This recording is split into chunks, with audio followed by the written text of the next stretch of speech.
Manuals മാത്രം കണ്ടുവന്നിരുന്ന നമ്മുടെ Indian automotive മാർക്കറ്റിൽ കഴിഞ്ഞൊരു 5 ഇയേഴ്സ് ഗ്യാപ്പിൽ ഓട്ടോമാറ്റിക് കാർസിന് വല്ലാത്തൊരു ഡിമാൻഡ് കൂടിയിട്ടുണ്ട്.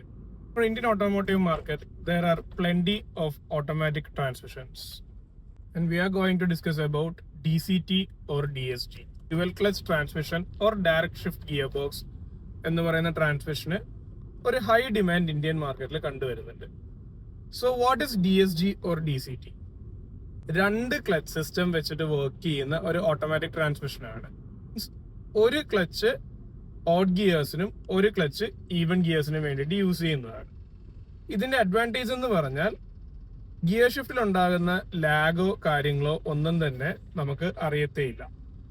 DCT എന്ന പേരിൽ മെജോറിറ്റി ഓഫ് ദ ബ്രാൻഡ്സും DSG എന്ന പേരിൽ ജർമ്മൻ മാനുഫാക്ചറേഴ്സും ഈ ഗിയർ ബോക്സ് ഇന്ത്യയിൽ പ്രൊവൈഡ് ചെയ്യുന്നുണ്ട്. Available in dry clutch as well as in wet clutch format. Wet clutch is the system which is more reliable than that of dry clutch.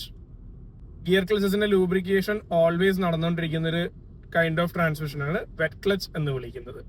DSG DCT gear box ഭയങ്കര powerful ആണ്, smooth ആണെന്നൊക്കെ പറയുമ്പോഴും there are some problems for that. ഉദാഹരണം, നമ്മുടെ bumper to bumper ട്രാഫിക്കിൽ DSG transmission overheat ആകുന്ന issue, reliability പ്രോബ്ലംസും ഉണ്ടാകുന്നതായിട്ട് ഒരുപാട് കേട്ടിട്ടുണ്ട്.